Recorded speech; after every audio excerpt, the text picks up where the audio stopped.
Good morning everyone, ito po ang inyong lingkod, si Pastor Welcamia po mula po dito sa Winnipeg, Manitoba, Canada para po sa ating pag-aaral ng salita ng Diyos ngayong umaga. Welcome po sa Tinig ng Pag-asa. Magandang umaga po Ate Heidi Mejia, Kuya Dante Hinido, good morning po sa inyong lahat. Good morning Ate Ellen Gonzalez. Patuloy pong panalangin natin ang anak po ni Ate Ellen at ni Kuya Monching Gonzalez na si Sinel na anytime ay pwede na pong manganak.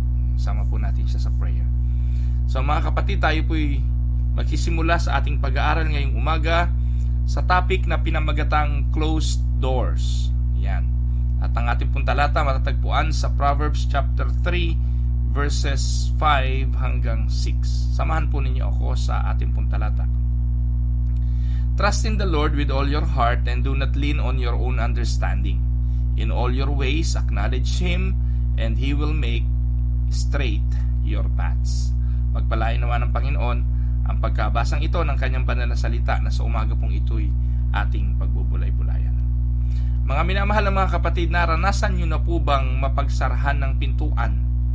O yung kayo mismo ang nagsara at hindi kayo makapasok? Ano pong inyong ginawa?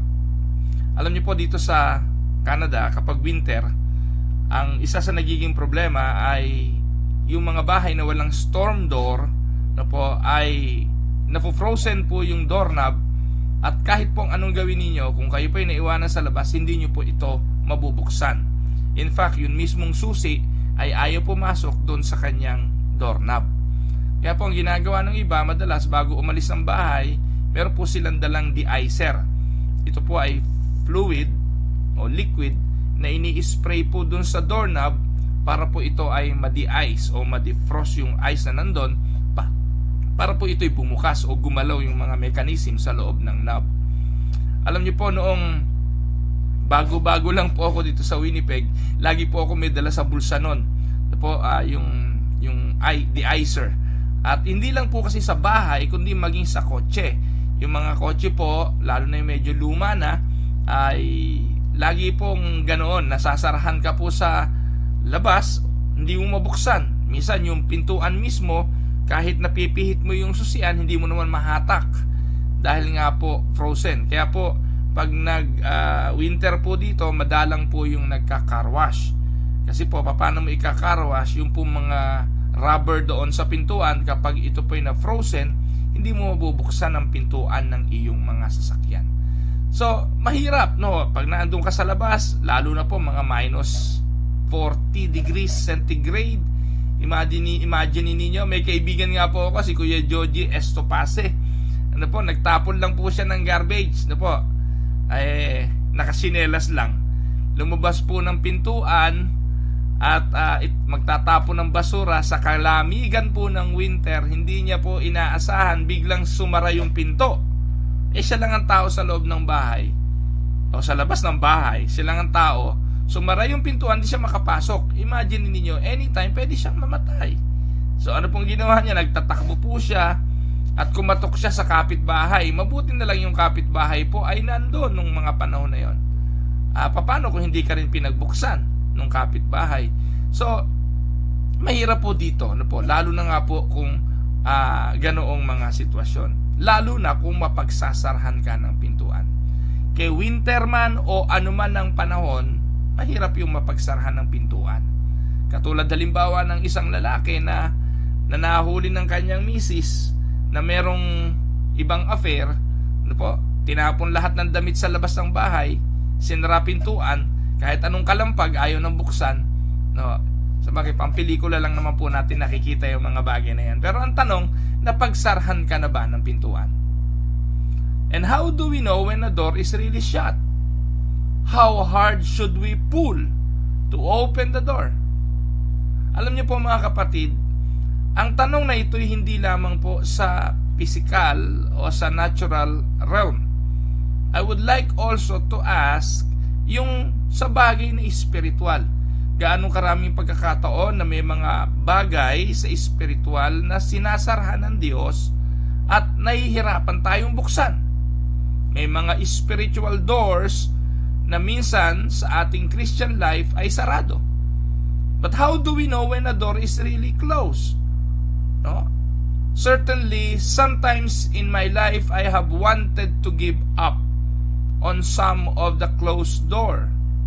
Marami hong mga pintuan na ring sarado akong naranasan, mga rejections, mga pagkakataong ang hirap tanggapin dahil gustong gusto mo, pero sinarahan ka ng pintuan at hindi ka pinatuloy. Siguro marami rin po kayo nito, mga job opportunities na gustong gusto mo, na interview ka na, akala mo nakakawang na yung pintuan, and then all of a sudden, it shuts right in front of your face. Ano po? May mga ilang paalala po ang closed doors. May mga mensahe po ang closed doors ng ating buhay. Siguro po mga kapatid, alam niyo po, isa po sa regrets ng buhay ko ay yung hindi po ako naging regular employee ng Goodyear Corporation, ng Goodyear Tire Manufacturing Company. Alam niyo po, kung hindi niyo alam, yung pong Goodyear Tire Manufacturing Company sa dako po ng Las Piñas sa Philippines, ang isa sa pinakamagandang kumpanya nung araw. When I was young, most of my peers, mga kasabayin ko po, ang pangarap namin sana makapagtrabaho tayo sa Goodyear. Alam niyo po, hindi sa pagyayabang, yung mga trabahador ng Goodyear, kapag nag-good time po yan, ang pinagsisindi ng sigarilyo daw sa mga beer house, sa mga bar, ay 100 peso bill. Ganon sila kayayabang. Sorry for the term. Pero marami po kasi akong kakilala na ganon, sa dami po ng perang kinikita, sa laki ng kinikita, ganon po sila magkwentuhan. Kapag nasa bar daw po sila at nagiinuman, magsisindi ng sigarilyo, 100 peso bill, no? Idadaiti sa lighter, ito na ipasisindi ng sigarilyo. So kaya kaming mga kabataan noon, gusto namin ay makapag-work kami sa Goodyear Tire Manufacturing Company. Dami ko pong kamag-anak doon, no po? And mostly, yung mga kaibigan ko po, mga kaidarin ko, doon po nakapagtrabaho.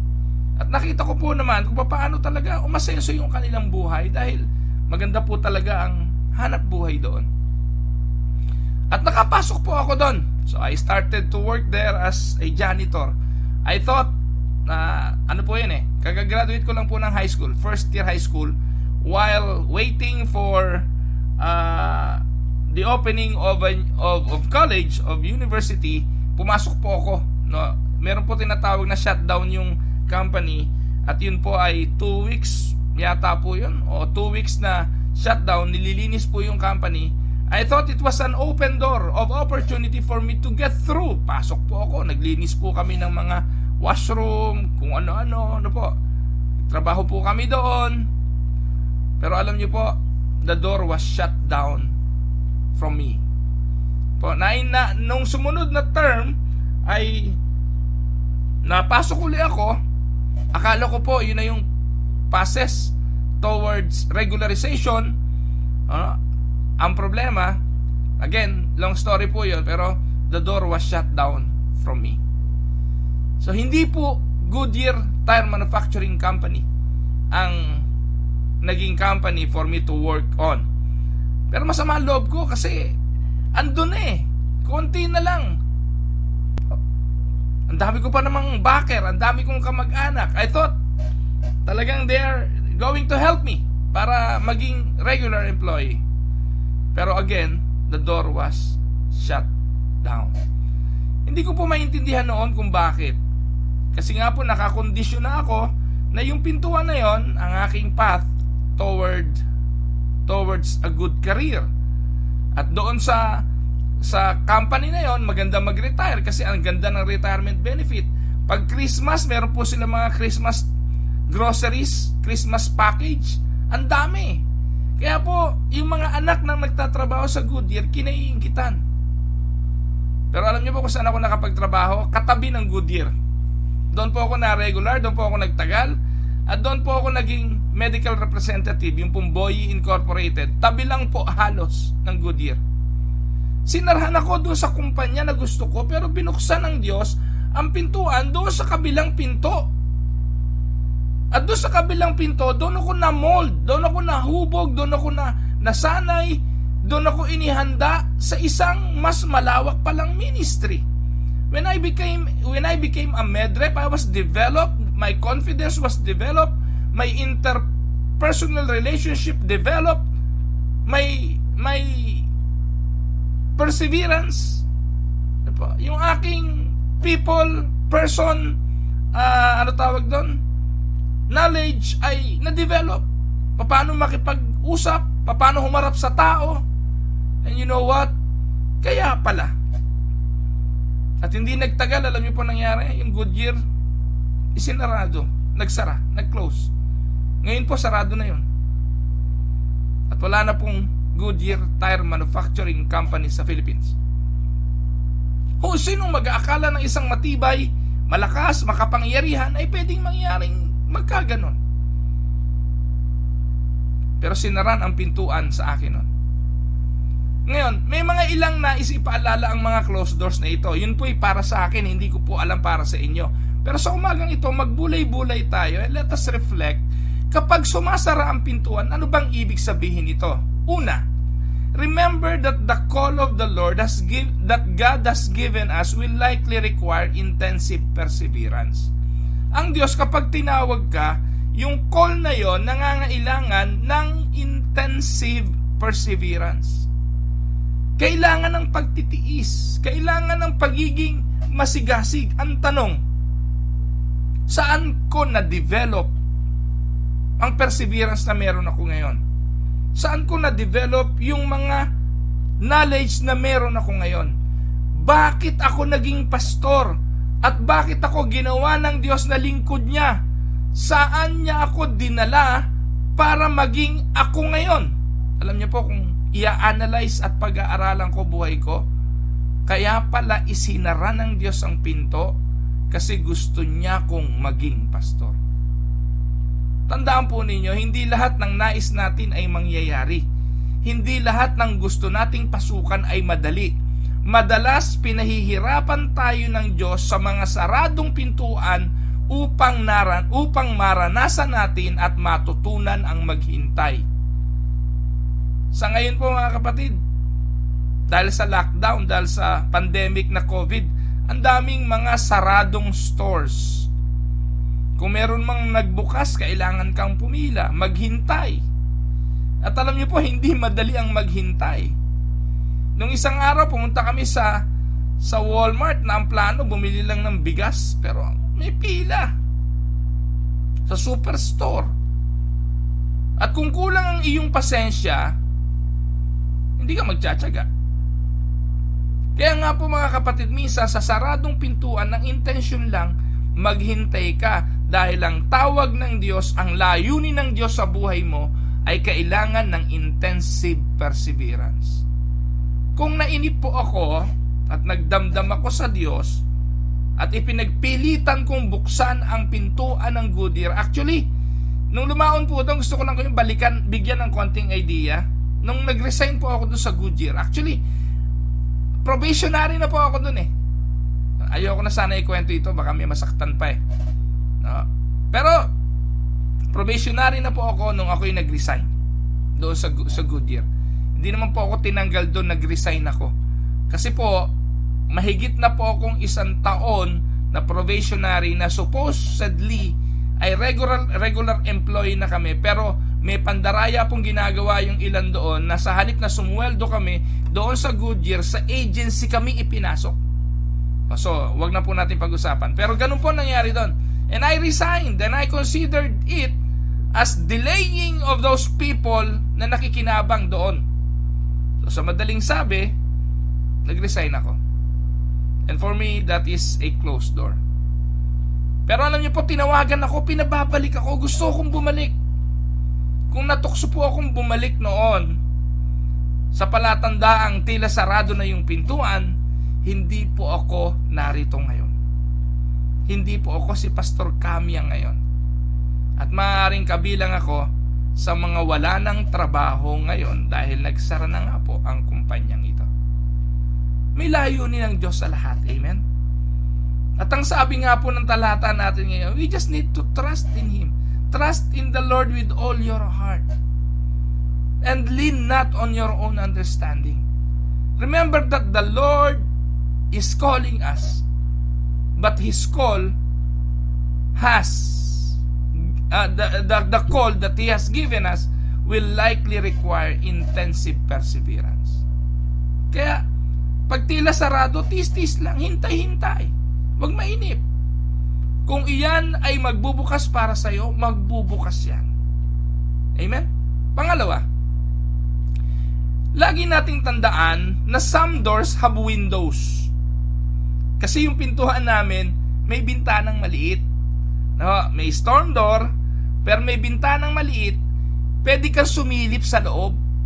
Or vice versa, pwede kang sumilip sa labas.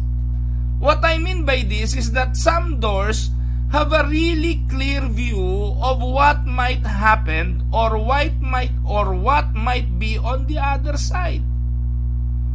They are a bit like the screen door, no? Pero hindi po ito inilagay doon para daanan. Inilagay po itong screen doors o kaya yung door na ito ng pintuan para at least makasilip ka lang kung anong meron sa loob. Kaya po lahat ng pintuan, pag sarado, sumilip ka muna. Huwag mo munang ipilit kung anong mga bagay na gusto mo. At baka, kaya ito sarado ngayon para magkaroon ka ng idea kung tutuloy ka ba o hindi. Kaya kung ano man ang pagpapasyahan, mainam na silipin muna sa bintana. Huwag magpadalos-dalos. Huwag agad pilitin o gawa ng paraan para mabuksan ang pintuan. I recommend sitting by the door for a while and judge what God is affirming and confirming in your heart is a nice and good thing to do. Pag sarado, umupo muna, mag-isip, tingnan kung anong pwedeng gawin. And to those moments, presence of mind is very important. Hindi lang ho yung wasakin, ibang, tadyakan, sipain, at pwersahin. Importante ang mag-isip. If it is not quite clear, sit and look at what you might see on the other side. Weigh what might be felt if you pass the door, and weigh the cost that you can see if you persist in pressing to open the door. Sometimes we do not tarry and wait on God enough for the door to remain closed or to clearly open. Dahil sa pagkainip, pinupwersa natin. At kapag nandun na tayo sa loob, doon natin marirealize, sana hindi ko na lang binuksan. Sana hindi na lang ako pumasok. Silipin nyo muna at tingnan kung talagang para sa'yo ang pagpasok. Marami hong mga tao nagsisisi kapag nandun na sa loob. Marami hong mga tao kapag nandun na sa loob gusto uling lumabas. Tansyahin nyo muna. Count the cost. Pangatlo, know that the struggle can be a good sign that the door is open. Tandaan ninyo mga kapatid, lagi ninyong tandaan, isipin ninyo na minsan, kapag mahirap pumasok, baka iyon ang palatandaan na ang pintuan ay bukas para sa'yo. Lahat ng magandang bunga, madalas pinaghihirapan. Minsan ang palatandaan na bukas ang pinto ay kapag mahirap pasukin, kapag may struggle. And I would like to give this, my story, the church that I am in right now, Winnipeg Unida Christian Church. Alam niyo po ba na Winnipeg Unida Christian Church ang unang simbahan sa labas ng bansang Pilipinas, ng Unida. Ang Unida po ay nag-celebrate last week ng 88 years anniversary. Ganun na po katanda, 1932 Tama po ba? 88 na nga po ba? Tama. 88 years na po ang Unida sa Pilipinas, ang Iglesia Evangelica Unida de Cristo.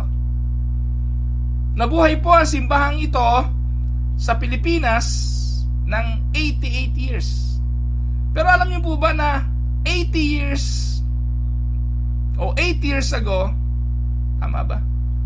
Yeah, 8 years ago, wala akong simbahang Unida outside of the Philippines.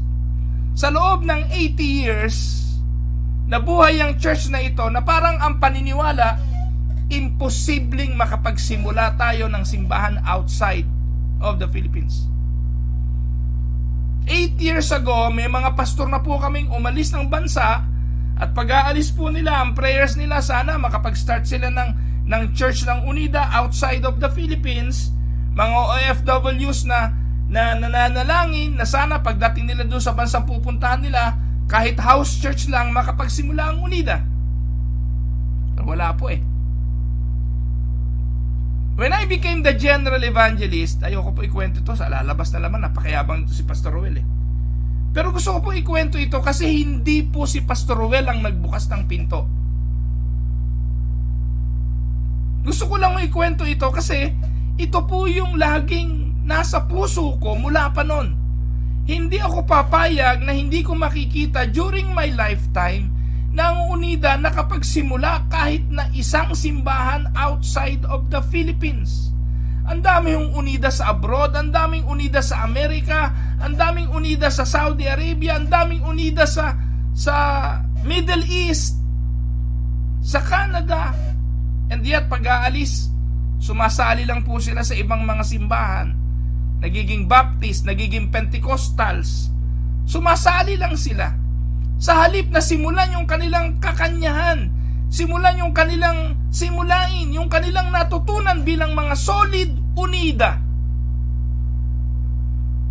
Pero mas madali para sa kanila ang maging leader na lang ng ibang simbahan sa halip na magsimula at buksan ang pintuan para sa simbahang Unida. Sa mga nakikinig na Unida sa buong Pilipinas, makinig po kayo. Ang gagaling po natin. Katulad ng mga Filipinong OFWs na nagiging napakahusay na mga empleyado pag nangingibang bayan, ganun din ang mga Kristiyanong Unida pag nakarating sa ibang bayan, nagiging leaders ng mga churches na kanilang kinaaaniban. Pero ang malungkot, bakit hindi makapagsimula ng simbahan katulad ng mga nangyayari sa mga JIL, CCF, at kung ano-ano pang fellowship na mga bagong sulpot lang? Samantalang ang Unida, 88 years na. Malungkot pero tila pinaniwalaan na ng mga pastor na ang pintuan na yan ay hindi mabubuksan kahit kailan. Pero iba po yung aking pananaw. Iba po yung aking nakikita. Iba po yung nais ng Panginoon.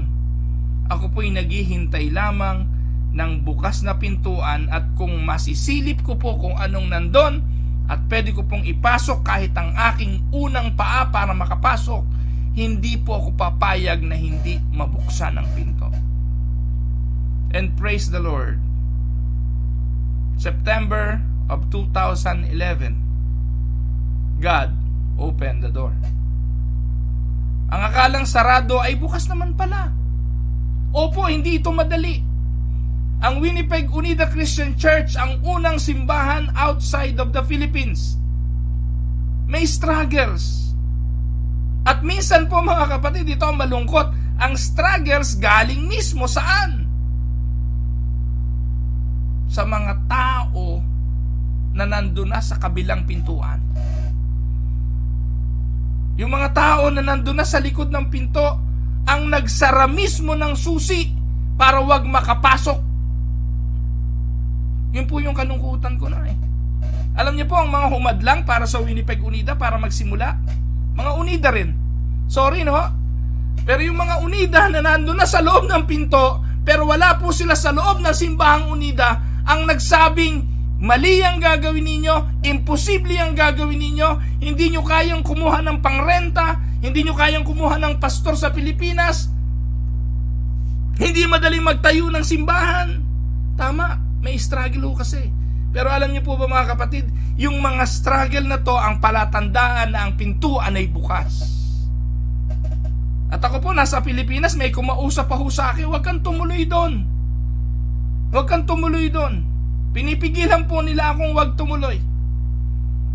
Pero hindi po ako napigilan kasi po alam ko, bukas na ang pintuan. At sumilip na ako sa bintana at nakita ko, sa likod ng bintana ay naghihintay ang unang simbahan para sa Unida sa Kalaganapan. Yun po ang kwento. Nagpapasalamat po ako mga kapatid sa mga taong lumaban para piliting buksan ang pintuan. Mga taong nangahas na pumasok at pigilin ang mga hadlang. Ngayon po mga kapatid, nabuksan ang pintuan sa Winnipeg Unida Christian Church. Yung mga humadlang, nananatili po silang nasa labas ng pintuan. Alam po naming nagmamasid. Alam po naming nakikita. Yung iba naiinggit. Alam ko pong nakikita nila kung anong nangyayari. Pero hindi sila makapagbunyi. Hindi sila makasigaw ng Hallelujah Panginoon. Hindi nila mapasalamatan ng Panginoon kasi hindi sila kasamang pumasok. Sila pa mga naging hadlang para sarhan ng pintuan. Kaya lagi po namin isinisigaw at bannering slogan ng Winnipeg Unida, we are so proud to be Unida. Pero may mga taong kahit alam nila sa puso nila sila mga Unida, wala silang pride na sabihing proud kami dahil hindi sila naging daan o nakatulong sa pagbubukas ng pintuan sa milestone na pangyayaring ito sa buhay ng iglesia. Pang-apat, know that when things start breaking, the door is probably closed. Tandaan po ninyo ito. Ako ang panuntunan ko ito Kapag mawawasak ang isang bagay, at maglilikha ito ng malaking kaguluhan, baka nga sarado. Nakuha niyo po? Kung kailangan niyo nang gumamit ng bulldozer para buksan, o kailangan ninyong gumamit ng maso para wasakin ang pinto, sarado yan. Huwag mo ipilit. Marami na po akong na-counsel na maraming mga taong gustong pumasok sa ministeryo. Yung mga pastor na ipinipilit o yung mga nag-aaral sa university, nag-aaral sa biblical seminary. Nakapagturo din po ako sa biblical seminary. At ang lagi ko po sinasabi sa mga estudyante ko, pakiramdaman ninyo kung talagang tinawag kayo. Baka naman last option lang ito. Baka naman wala na kayong ibang recourse kundi biblical seminary ang pasukin dahil hindi kayo nabuksan ng pintuan sa regular university na gusto ninyo. Kasi po marami yung pumapasok sa seminary, stepping stone lang Akala nila madali. Akala nila talagang tinawag sila. Pero pag hindi ka tinawag, hindi ka tinawag. At minsan po mga kapatid, marami po na, naku, yung iba nga po ginagawang rehabilitation ang seminary. Marami po ako nakita na nasa seminaryo, mga bakla pala. Sorry for the term. Hindi po ako galit sa mga bakla. Pero para sa akin po kasi, kailangan itong mapagtagumpayan. Kailangan itong mapagtagumpayan sa buhay. At noon po, na mga naging pastor na, doon po naglitawan yung tunay na pagkatao. Doon po lumitaw yung kanilang mga ginagawa sa lihim. At minsan napagsasamantalahan yung mga miyembro. Kung sino pa yung mga walang muwang, walang malay, ang siyang napagsasamantalahan ng mga pastor na ito na nagpapastor-pastoran. Kaya po mga kapatid, pag medyo may struggle, baka sarado pinto, huwag mo ipilit.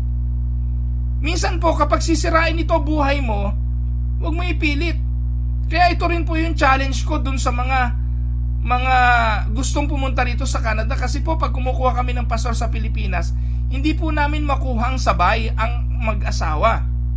Kaya po noon ang sabi ko, kapag kukuha sana tayo ng pastor, kunin natin binata. Kasi po yung binata, at least wala siyang sabit sa Pilipinas. O walang maiiwanan na relationship. Kasi po ang hirap pag pamilya namin kinuha hindi po namin makuha yan Ngayon po pag nagre-request kami ng pastor sa Pilipinas, pastor lang muna to follow yung kanyang asawa. Buti na lang ho ngayon, hindi na ho masyadong matagal. In 4 to in 3 to 4 months, napapasunod na po namin yung asawa eh. Ganun po yung immigration process ngayon na ginagawa namin. Pero dati ako po, nung unang punta ko rito, 8 months. 8 months. Yung po yung tila pintuang sarado para sa akin. Tama ba yung desisyon ko, Panginoon? Nasilip ko, tama naman na dapat talaga magsimula ang UNIDA, pero tama bang ako ang pumunta rito? Kasi imagine niyo, Lord, 8 months na yung pamilya ko nasa Pilipinas pa. At napakahirap po ng ganon. Kaya ang payo ko, pag medyo talagang gagawin na maghihiwalay ng matagal ang pamilya, consider it closed door. Ang hirap. Kaya kung ang ministeryo ay maghihiwalay, magwawasak ng pamilya, sarado yan. Perhaps ask God to open a window or try other doors in a different area. But don't persist when important things break. Nakuha niyo po? Alam niyo po mga kapatid, yung pintuan ng bahay, literal na pintuan ng bahay, pag nasira, madaling magpalit ng doorknob. Ang pintuan ng kotse, pag nasira, madaling palitan ang pintuan ng kotse. Pero pag ang nasira ay broken, o nasira ay relationship ng pamilya, ang hirap na po nitong buuin muli. Kaya know that when things start breaking, the door is probably closed. Don't push. Don't force. At panghuli, panlima. Trust that when you have a break-in, and when you have to break in, the door is closed. Pagtiwalaan na when you have to break in, the door is closed. Pag ang pintuan ay kailangang wasakin, ang pintuan ay sarado. Don't force. Simply put, the doors, they are doors that are never meant to be broken and are never meant to be open, especially by Christians. May mga pintuan talaga hong ginawa ng Diyos na sarado na kailanman ay hindi natin dapat buksan. Kagaya po ng Pandora's Box. Alam niyo po ba yung kwento ng Pandora's Box? Nasa loob po yung mga bagay na magiging kapahamakan natin kung atin pong bubuksan. Kaya dapat yan manatiling sarado. At kabilang doon, ang pintuan ng pagkagahaman sa pera, pagkagahaman sa sex, sa kapangyarihan, pagkagahaman sa mga tukso ng buhay, yan ay dapat manatiling sarado at hindi dapat buksan. Yung pintuan para sa affair, sa hindi tamang relationship, sa pagkatukso sa mga bagay na ito, pornography, alcoholism, drug addictions, those are doors that need to be closed. At kung kayo'y mapapadaan sa mga pintuan na yon, lagi ninyong tandaan na magdala ng padlock. Sa halip na tangkaing buksan, saraduhan nyo pa ng matindi sa labas upang hindi ka makapasok. Always create a safe zone to those doors. Amen? Sa lahat ng sinabi ko ngayong umaga, I hope na paalalahanan kayo. Salamat sa mga kapatiran ng Winnipeg UNIDA Christian Church. Kilala ninyo kayo at alam ninyo ang inyong mga pangalan. Salamat sa pagbubukas ng pinto. Ang Winnipeg UNIDA Christian Church ngayon ay 7 churches na, papunta na sa pagiging 8 simbahan, at ang lahat ng ito ay bunga ng inyong pagbubukas ng pinto. Tayo po'y saglit na tumungo, tayo po'y manalangin. Panginoong Diyos na makapangyarihan, maraming salamat po sa iyong patuloy na pag-ibig at pagkalinga. Lumalapit po kami sa iyo sa araw na ito para idalangin ang aming mga kapatid na dumadaan sa mga suliranin ng buhay. We are praying for those who are needing your special touch, katulad po ni Sainel na anak ni Ate Ellen, ang patuloy na pagsama, paggabay sa kanyang panganganak. Samahan mo po siya, Panginoon, at ipagkaloob sa kanya ang iyong paghipo. Ganon din po, we are praying for Kuya Elmer Presa na nasa Kabul, Afghanistan. Ingatan mo po siya doon at patuloy na samahan sa kanyang pamumuhay. ikaw po ang patuloy na maranasan ng bawat isa sa amin at ang iyong pagkalinga. Pagpalain mo po ang mga kapatid naming may mga edad na.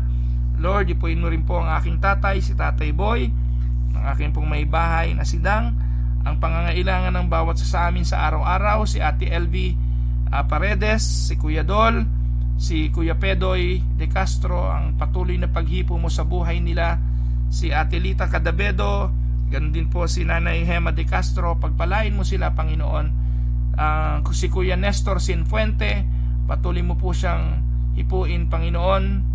Ganun din po si Kakang Lole Atanasio, si Ate Nita at si Nanay Honor na pabalik dito po sa Canada next week, si Kuya Bobby Marasigan, si Nanay Elong Santarin, si Kuya Ban at si Ate Delia Magkawas, si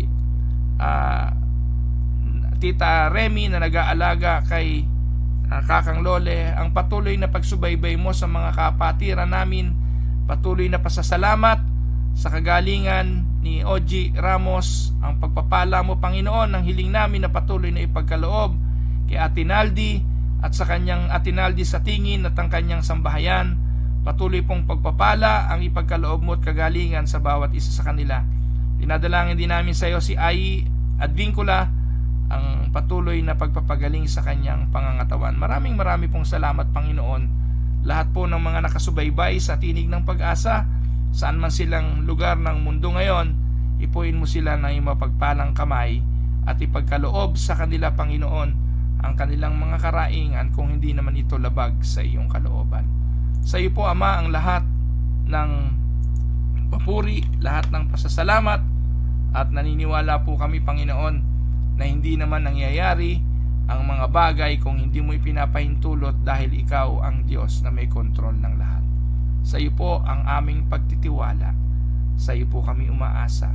Ito po ang aming dalangin sa pangalan po ng Panginoong Hesus. Amen and amen. Magandang araw po Ate Marie Cruz, Kuya Manix Cruz, Kuya Elmer Presa. Magandang araw Ate Laila Lontok, kapatid na Marilu Reyes, Kuya M.A. Paredes, patuloy po na nawa ang kagalingan ng inyong maranasan. Kuya M.A. Nasa hospital pa po yata si Kuya M.A. Patuloy po natin siyang sama sa dalangin. Ganon din po si Ate Tessie Chu, pagpalain po kayo ng Panginoon. Ate Josephine Reyes, magandang araw po sa inyo. Ate Vanji Magnaye, Kuya Monching, magandang araw po. Ate Ellen Gonzales, sana po ay maluwalhati mga kapanganak si Sainel. Ganon din po Kuya Emil Serrano, magandang araw po. Ate Nora de la Cruz, Mel Valdez, good evening na dyan sa inyo. Ate Gina De Castro, Ate Judith Advincula, Ate Yoli Kerubin, Ate Flor de Lisa Maines, Ate Hilda Mendoza ng Fox Creek, magandang araw Nanay Hilda. Yan, si Miriam Galvan, magandang araw. Ate Myra Paredes Libertino at ang mga kapatiran natin sa Aristocrat Restaurant. Brother Dong Kalunya, magandang umaga sa inyo. Mga kapatid, mga kaibigan, kung nangangailangan po kayo ng pagkain at kayo nasa Winnipeg, bukas na po ang Aristocrat Restaurant. Ate Nelia Ramos, magandang araw po. Kapatid na Mimi Castro, magandang araw. Kuya Dol Paredes, magandang araw po sa inyo. Ate Leti Purificacion, magandang araw po. Ate LV Paredes, magandang araw po. Ate Loida Bautista. Kuya Bert Castillo, Kuya Bert, mag-ingat ka sa iyong pagmamaneho. Palagay ko hanggang ngayon nagdadrive ka pa. Ang pagpapala ng Panginoon ang sumayo at ang kanyang pag-iingat. Kapatid na Ruth Ferranil, magandang araw. Kapatid na Cesar Garcia, Ate Olive Andamo, Kuya Vic, Ate Betty and Kuya Nick Bautista, magandang araw po sa inyo. Ayun, Ate Naldi sa tingin, magandang araw po. Kuya Rodante Kerubin, si Lily Camyalu Bunso, magandang araw. Kay Robert Buenaventura, magandang araw din kapatid. Pagpalain kayo ng Panginoon at ang Diyos nawa ang tumugon sa mga dalangin ng inyong puso. Ganon din po kay Ate Belen Olaes, magandang araw po Ate Belen. Kuya Eric Maynes, ayan.